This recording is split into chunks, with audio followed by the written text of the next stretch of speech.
सोनिया गांधी जी, मल्लिकार्जुन खड़गे जी, केसी वेणुगोपाल जी, पवन बंसल जी, अजय माकन जी, अशोक गहलोत जी, भूपेश बघेल जी, चरणजीत सिंह चन्नी जी, अधीर रंजन चौधरी जी, गोविंद सिंह दोतासरा जी, प्रियंका जी, सचिन पायलट जी, स्टेज पे कांग्रेस पार्टी के वरिष्ठ नेता, भाई और बहनों, प्रेस के हमारे मित्रों, आप सबका यहां बहुत बहुत स्वागत। दूर दूर से आप आए, हमारी बात सुनने आए, इसके लिए बहुत बहुत धन्यवाद।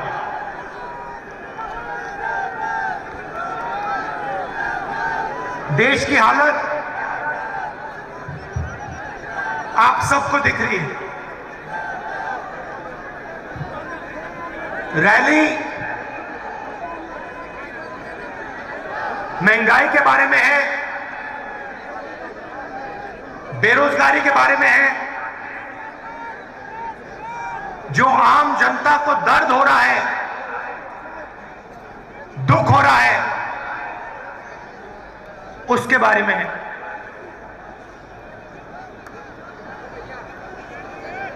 देश की आज जो हालत है, शायद पहले कभी नहीं हुई। पूरा का पूरा धन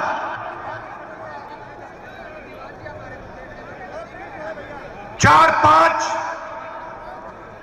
पूंजीपति के हाथ। हिंदुस्तान के सब इंस्टीट्यूशन एक संगठन के हाथ में। मंत्री के ऑफिस में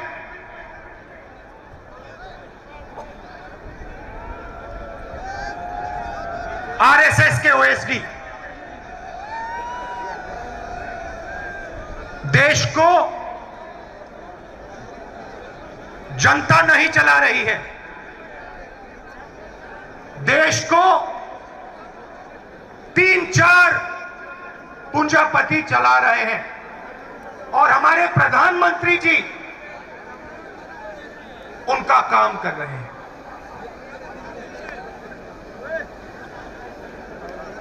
नोटबंदी हुई, जीएसटी लागू किया गया, काले कानून बनाए गए,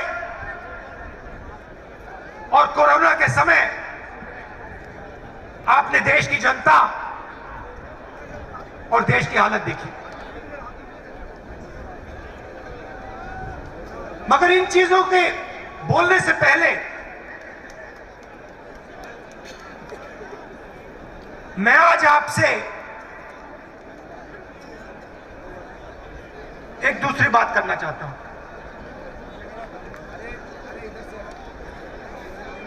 देश के सामने कौन सी लड़ाई है, और लड़ाई किसके बीच में है, कौन सी विचारधाराओं के बीच में है। 5 मिनट में मैं आपको यह बताना चाहता हूं, और फिर उसके बाद महंगाई, काले कानूनों के बारे में, बेरोजगारी के बारे में खुल के आपसे बोलूं। आप जानते हो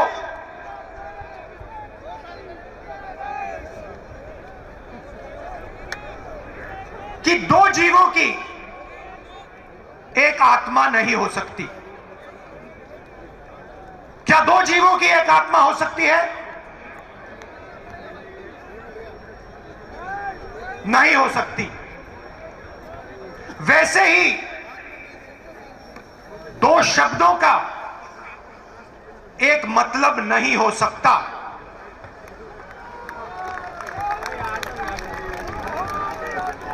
दो जीवों की एक आत्मा नहीं हो सकती, दो शब्दों का एक मतलब नहीं हो सकता। हर शब्द का अलग मतलब होता है। देश की राजनीति में आज दो शब्दों की टक्कर है, अलग शब्दों की। इनके मतलब अलग हैं। एक शब्द हिंदू, दूसरा शब्द हिंदुत्ववादी। ये एक चीज नहीं है, ये दो अलग शब्द हैं और इनका मतलब बिल्कुल अलग है। मैं हिंदू हूं मगर हिंदुत्ववादी नहीं हूं। ये सब हिंदू हैं मगर हिंदुत्ववादी नहीं है। और आज मैं आपको हिंदू शब्द और हिंदुत्ववादी शब्द के बीच में फर्क बताना चाहता हूं। भाइयों और बहनों, महात्मा गांधी हिंदू, सही बोला? महात्मा गांधी हिंदू, गोडसे हिंदुत्ववादी।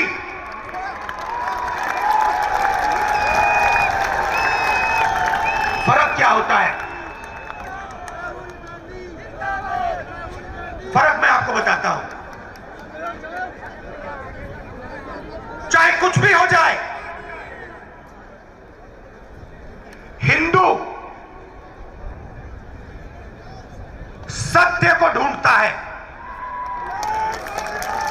मर जाए, कट जाए, पिस जाए, हिंदू सच को ढूंढता है। उसका रास्ता सत्याग्रह। पूरी जिंदगी वो सच को ढूंढने में निकाल देता है। महात्मा गांधी ने ऑटोबायोग्राफी लिखी, माई एक्सपेरिमेंट्स विद ट्रूथ। मतलब पूरी जिंदगी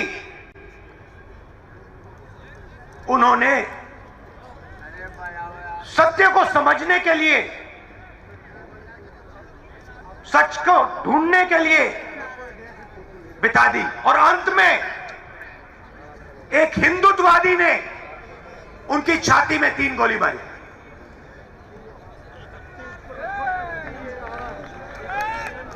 भाइयों और बहनों, हिंदुत्ववादी अपनी पूरी जिंदगी सत्ता को खोजने में डाल देता है, लगा देता है। उसको सत्य से कुछ लेना देना नहीं, उसे सिर्फ सत्ता चाहिए और सत्ता के लिए वो कुछ भी कर डालेगा। किसी को मार देगा, कुछ भी बोल देगा, जला देगा, काट देगा, पीट देगा, मार देगा, उसे सत्ता चाहिए। उसका रास्ता सत्याग्रह नहीं, उसका रास्ता सत्याग्रह है।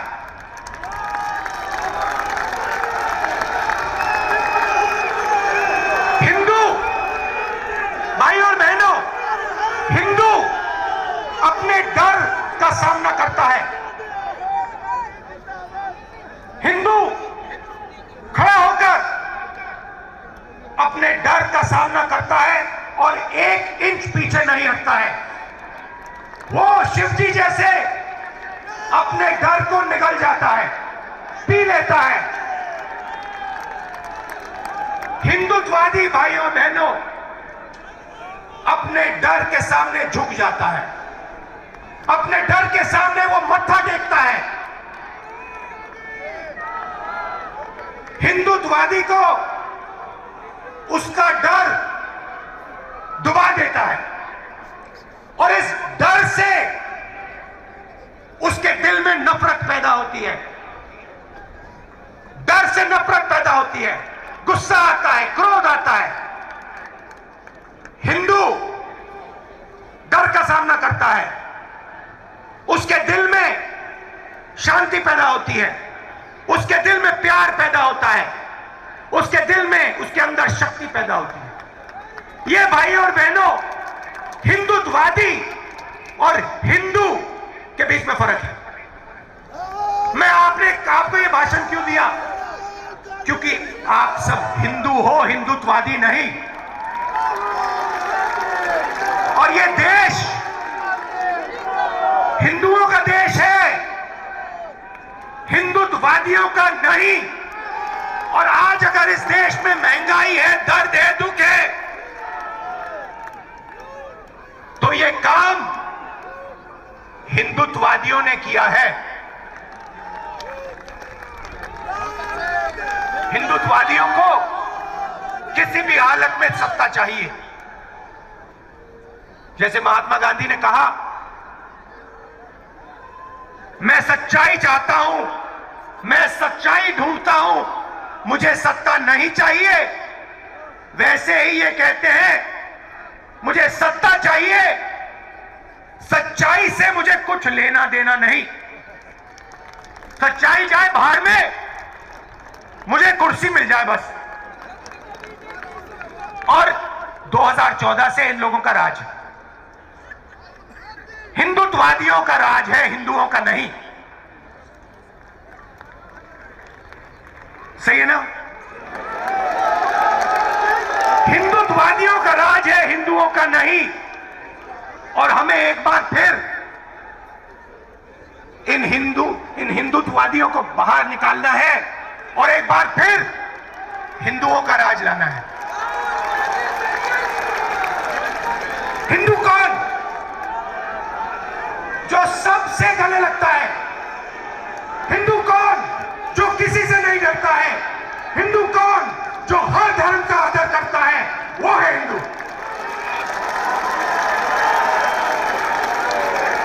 आप हमारे कोई भी शास्त्र पढ़ लीजिए, रामायण पढ़िए, महाभारत पढ़िए, गीता पढ़िए, उपनिषद पढ़िए, मुझे दिखा दीजिए कहां लिखा है कि किसी गरीब को मारना है? कहां लिखा है किसी कमजोर व्यक्ति को कुचलना है? कहां लिखा है? मुझे दिखा दो। कहीं नहीं लिखा।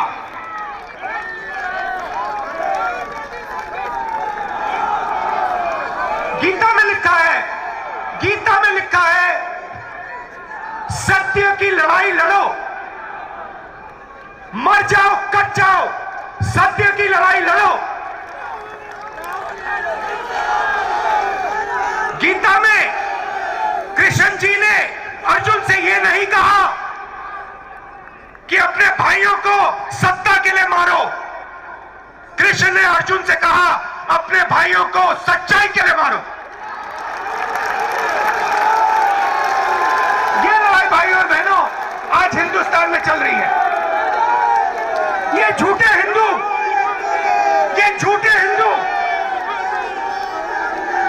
एक तरफ हिंदुत्ववादी और दूसरी तरफ सच्चे हिंदू, प्यार वाले हिंदू, भाईचारे वाले हिंदू, सबका आदर करने वाले हिंदू। अब मैं आपको बताना चाहता हूं हुआ क्या, क्योंकि हमारी जनता को समझ नहीं आया कि हुआ क्या। छोटा सा उदाहरण, आज हिंदुस्तान की 1% आबादी के हाथ में हिंदुस्तान का 33% धन है। 1% आबादी के हाथ में 33% धन।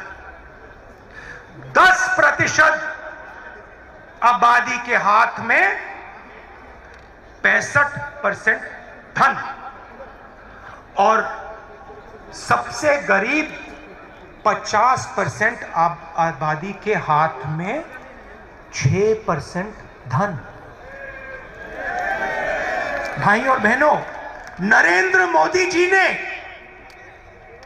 हिंदुस्तान के सबसे गरीब 50% के हाथ में इस देश का सिर्फ 6% धन छोड़ा है। यह जादू कैसे किया? इस जादू के कौन से औजार थे और इस जादू को किसने किया, मैं आज आपको बताना चाहता हूं। औजार नोटबंदी, जीएसटी, किसान के खिलाफ 3 काले कानून।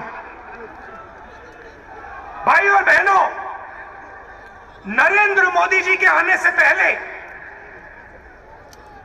हिंदुस्तान का जो असंगठित सेक्टर था, छोटे दुकानदार, गरीब लोग, छोटे कंपनी वाले जो घर में अगरबत्ती बनाते थे, चप्पल बनाते थे, जूता बनाते थे, कपड़े सीलते थे,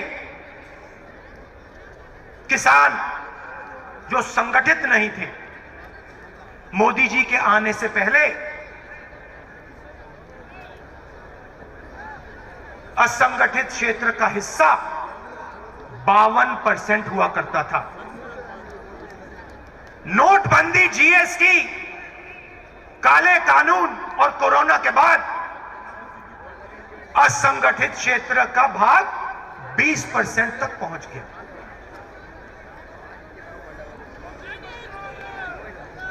भाई और बहनों,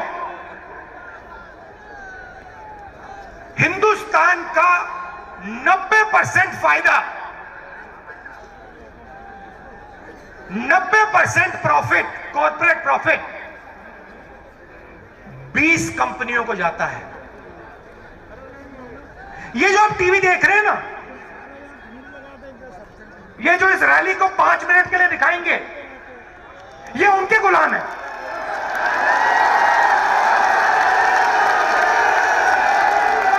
ये उनके गुलाम है। भाइयों बहनों, ये हिंदुत्ववादी नहीं है, ये हिंदू हैं, मगर इनको दबाया गया है। हिंदुत्ववादियों ने इन बेचारों को दबा दिया है।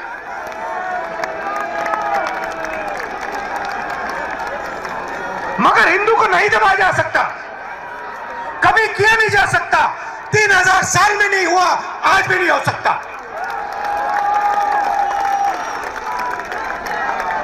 क्योंकि हम डरते नहीं है, हम किसी से नहीं डरते, हम मरने से नहीं डरते। लो,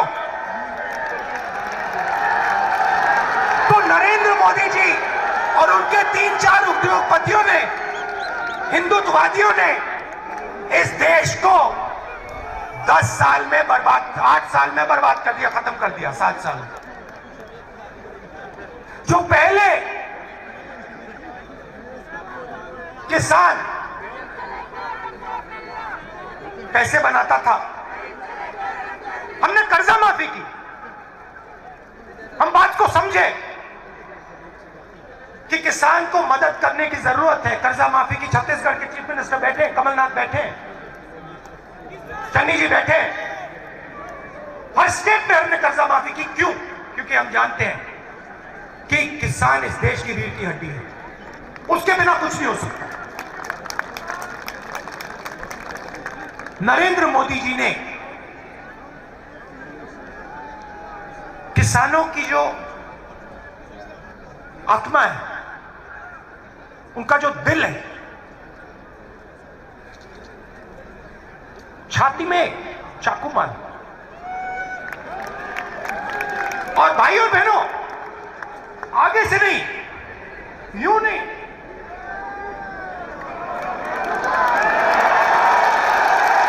आगे से नहीं, पीछे से। क्यों? क्योंकि हिंदू हिंदुत्ववादी है। हिंदू अगर मारता तो आगे से मारता, हिंदुत्ववादी है तो पीछे से मारेगा।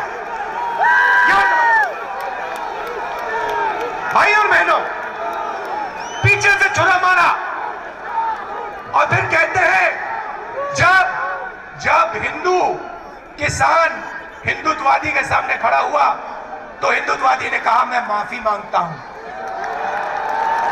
मैं माफी मांगता हूं। और फिर चन्नी जी बैठे हैं। भाई और बहनों, 700 किसान शहीद हुए। यहां हमने 2 मिनट मौन रखा, पार्लियामेंट में मौन रखने नहीं दिया। मैंने कहा अगर आप नहीं करना चाहते मैं खड़ा हो जाता हूं। ऑपोजिशन के लोग 2 मिनट खड़े हुए, मौन नहीं किया।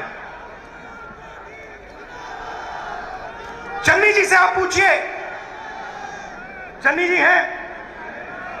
नहीं। चन्नी जी से अगर आप पूछेंगे, कहेंगे 400 किसानों को, 400 शहीद किसान के परिवारों को पंजाब की सरकार ने 5 लाख रुपए दिए और उनमें से 152 को रोजगार दिलवा दिया है और बाकी को हम रोजगार देने जा रहे हैं। आप है ना? सही बोला।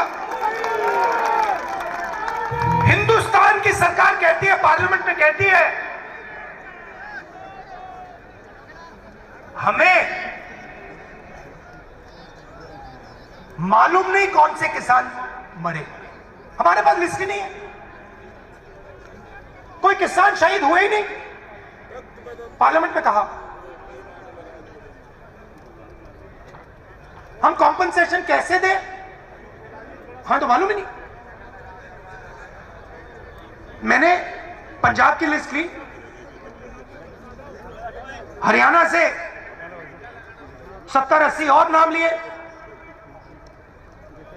500 लोगों की लिस्ट मैंने पार्लियामेंट में रखी और कहा देखिए पंजाब की सरकार ने मुआवजा दिया है, कॉम्पनसेशन दिया है, आप भी दे दीजिए।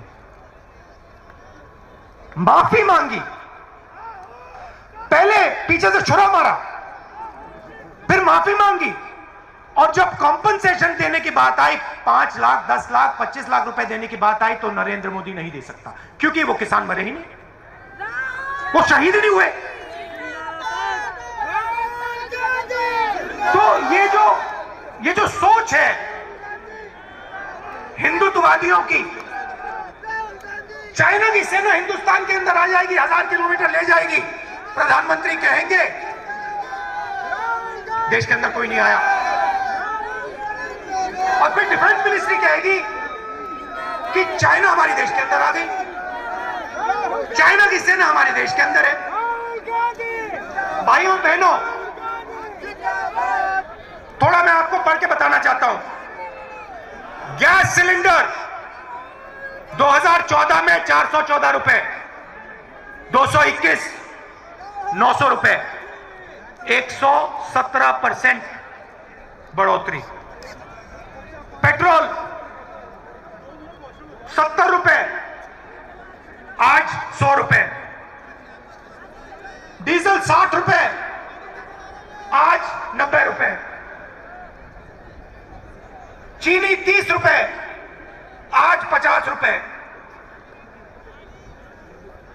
घी 350 रुपए लीटर, आज 650 रुपए लीटर।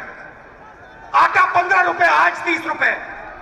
दाल 70 रुपए, आज 190 रुपए। अच्छे दिन आ गए, अच्छे दिन। किसके? हम दो, हमारे दो, उनके। एयरपोर्ट देखो, पोर्ट देखो, कोल माइन देखो, टेलीफोन देखो, सुपरमार्केट देखो, जहां भी देखो भैया 2 लोग दिखेंगे आपको, अदानी जी, अंबानी जी। उनकी गलती नहीं है। देखो भैया, आपको अगर कोई मुफ्त में कुछ दे, आप क्या वापस दे दोगे? नहीं दोगे। उनकी गलती थोड़ी है, गलती प्रधानमंत्री है, प्रधानमंत्री की है। 24 घंटा सुबह उठते कहते भैया आज अदानी अंबानी को क्या दे, चलो भैया आज एयरपोर्ट दे देते हैं, चलो भैया आज किसानों के खेत दे देते हैं, चलो आज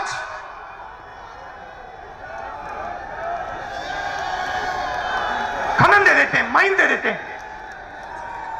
ऐसे देश नहीं चलाया जाता है। देश गरीबों का है, किसानों का है, मजदूरों का है, छोटे दुकानदारों का है, स्मॉल मीडियम बिजनेस वालों का है। क्यों? क्योंकि यही लोग इस देश को रोजगार दे सकते हैं। अंबानी जी की जगह है, अदानी जी की जगह है, मगर वो रोजगार पैदा नहीं कर सकते हैं। रोजगार हमारा किसान पैदा करता है, रोजगार छोटे व्यापारी पैदा करते हैं, दुकानदार, छोटा दुकानदार भी पैदा करता है। छोटे बिजनेस वाले, मिडिल साइज बिजनेस वाले, उनको तो खत्म कर दिया, मिटा दिया। भाइयों और बहनों, 1% आबादी के पास 33% धन, 10% आबादी के पास 65% धन, 50% आबादी के पास 6% धन। ये क्या हो रहा है?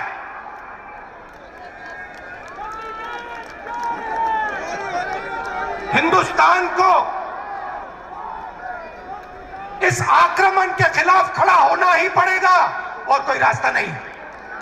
और आप देखना, ये देश एक आवाज से खड़ा होगा। राजस्थान एक आवाज से खड़ा होगा और नरेंद्र मोदी जी को रास्ता दिखाएगा। कोरोना हुआ, मैंने अपनी आंखों से देखा। बाकी देशों ने अपने लोगों के जेब में पैसा डाला। नरेंद्र मोदी जी ने 5-10 उद्योगपतियों का टैक्स माफ किया, उनके जेब में पैसा डाला और मजदूरों को ट्रेन छोड़ो बस भी नहीं दी, पैदल हजारों किलोमीटर चले।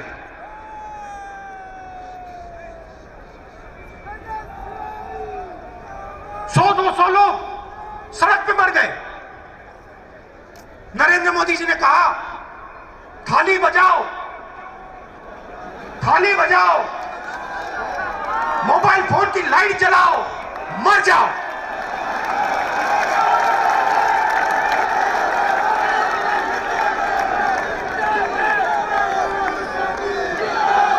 रोजगार की बात करते हैं।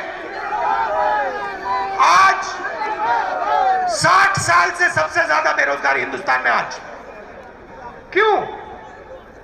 क्योंकि आपने रोजगार देने वाली रीढ़ की हड्डी तोड़ दी। आपने डिमोनेटाइजेशन किया, जीएसटी की, नोटबंदी, कोरोना में आपने समर्थन नहीं दिया, छोटे बिजनेस वालों को, सब खत्म हो गए। रोजगार कहां से पैदा होगा? रोजगार 2-3 उद्योगपति नहीं पैदा कर सकते। रोजगार लाखों दुकानदार, लाखों छोटे बिजनेस वाले, मिडिल साइज बिजनेस वाले, करोड़ों किसान पैदा करते हैं। ये सच्चाई है देश की। और देश को, भाइयों बहनों, ये सच्चाई पहचाननी पड़ेगी और कोई रास्ता नहीं है। मैं आपसे झूठ नहीं बोलने वाला। मैं हिंदुत्ववादी नहीं हूं, मैं हिंदू हूं।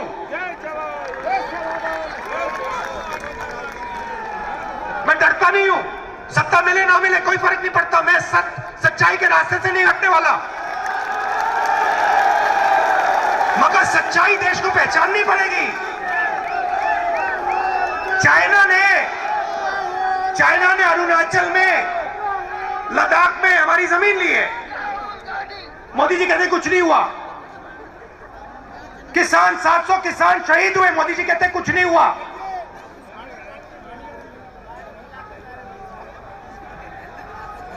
बहुत कुछ हुआ है। बहुत लोगों को चोट लगी है, बहुत लोगों की जान गई है, बहुत दुख हुआ है। और अब देश को आगे बढ़ना पड़ेगा और यह देश एक साथ आगे बढ़ेगा। आप दूर दूर से आए, आपने इतने प्यार से मेरी बात सुनी, मुझे बहुत अच्छा लगा। आप हो कांग्रेस पार्टी की शक्ति। आप हो इस देश की सच्चाई।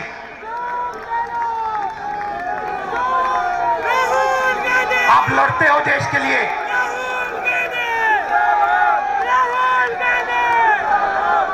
डरो मत,